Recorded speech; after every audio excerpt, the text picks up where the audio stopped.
Hi, my name is Haley Fernandez. It is April 4th. Before we get started, I'm going to ask my patient here for verbal consent to have this uploaded onto YouTube as unlisted so my instructor can grade. Yes. All right, I'm going to do a 360 view of the room real quick.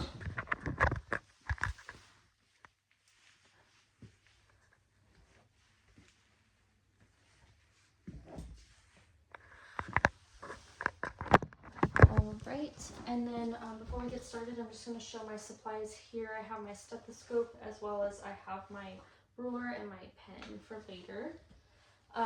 And so now I've washed my hands, and then we're going to get started on the respiratory assessment. Just to note, I would normally have my patient's shirt off in the clinic, but for privacy reasons, we're going to keep it on today. So I'm going to note his overall appearance, his chest. I don't note any abnormalities. I don't notice any pectus excavatum or carinatum. His anterior to posterior ratio is 2:1, which is normal. His trachea is midline. His overall respiratory effort is normal. He has a normal rate. He doesn't look like he's in any distress, no nasal flaring, no retraction seen, no accessory muscle use seen, or any diaphragmatic use. Now I'm going to look at his overall color. He looks pink. I don't notice any lip cyanosis. I'm going to look at his hands now. No clubbing of the fingers. His fingers are also pink. There's no cyanosis noted. And now I'm going to palpate. We're going to start with the costochondral tenderness. I'm going to check and palpate his chest for that to rule out musculoskeletal versus cardiac. So we're going to press here, palpate over the anterior chest. If there was tenderness there, that would be an abnormal finding. And now I'm going to do tactile fremitus. I'm going to use the ulnar part of my hand. I'm going to have my patient say 99 each time, and I'm trying to feel for good vibrations. I'm going to do it anteriorly and posteriorly. Now, normal finding would suggest like consolidation. So the patient say 99. 99, 99, 99, 99, 99, 99, 99, 99.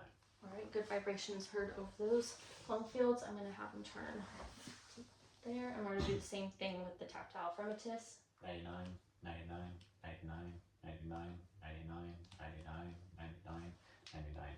Perfect. Good vibrations heard over posterior aspect as well. And now we're going to do the respiratory excursion, where I'm going to check for symmetry of his inspiration and expiration. I'm going to have my patient towards me, and I'm going to go to the 10th rib, and I'm going to squish his skin in just a little bit and have him take a deep breath in and out. Noting that this expansion is symmetrical. Now we're going to do posterior side, same thing. I'm going to find his 10th rib, squish the skin a little bit, and have him take a deep breath. Noting symmetrical expansion as well, which is normal finding. And now I'm going to do percussion. This is where I'm going to use my middle finger of my dominant hand and my middle finger of my supportive hand, and I'm going to tap over his lung fields. Checking for resonance. Dullness would indicate abnormal finding. All right, so I'm going to percuss over the lung fields on anteriorly, noting resonant sound, no dullness heard. All right, and we're going to do it posteriorly as well. Percussing over lung fields. I'm going to make sure not to do it over the scapula, because that would be dullness. All right, those are normal. You can stay there because we're going to do the diaphragmatic excursion. For this portion, I am going to pull up the shirt just so that way I can measure correctly. Sorry, I'm just going to pull it up. And then for this one, normally you would do it bilaterally, but for the video, we're just going to do one side.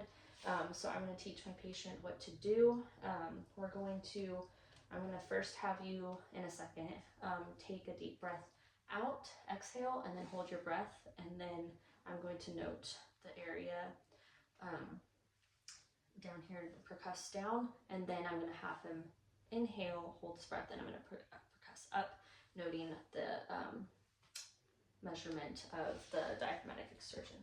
So when you're ready, I'm going to have you take a deep breath in and then exhale out and hold your breath. Hold your breath. All right, you can breathe normal because I'm going to note here. All right, and now I'm going to have you take a deep breath in and then hold your breath. All right, and you can breathe normal. I'm going to get my ruler out here, noting,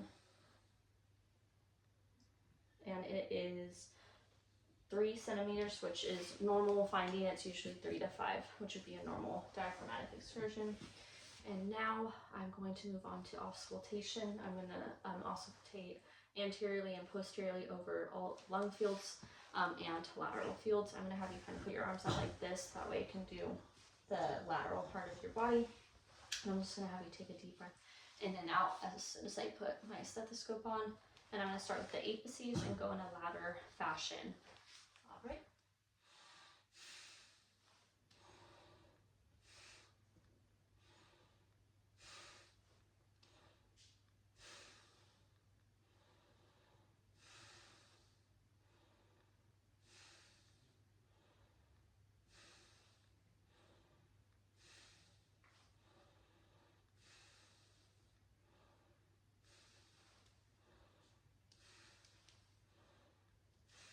Clear lung fields throughout and lateral as well.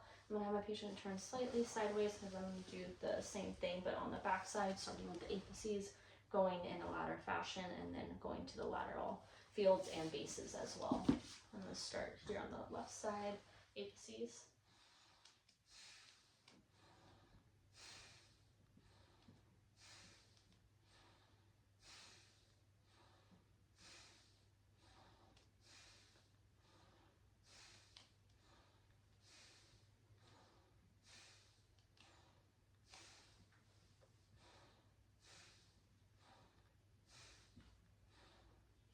All right, clear lung sounds throughout,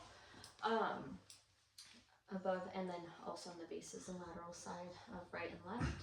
And now I'm going to do a specialty test. It's called bronchophony. I'm going to listen anteriorly on his lung fields, and while he states 99, I want to hear a muffled voice, which would be a normal finding. If it was more pronounced, that would suggest an abnormal finding, something like consolidation or anything like that. So I'm going to have him say 99 when you're ready. 99, 99, 99, 99, 99, 99, 99, 99. All right. I heard a muffled 99, which suggests that was a normal finding. And that is my respiratory video. Thank you.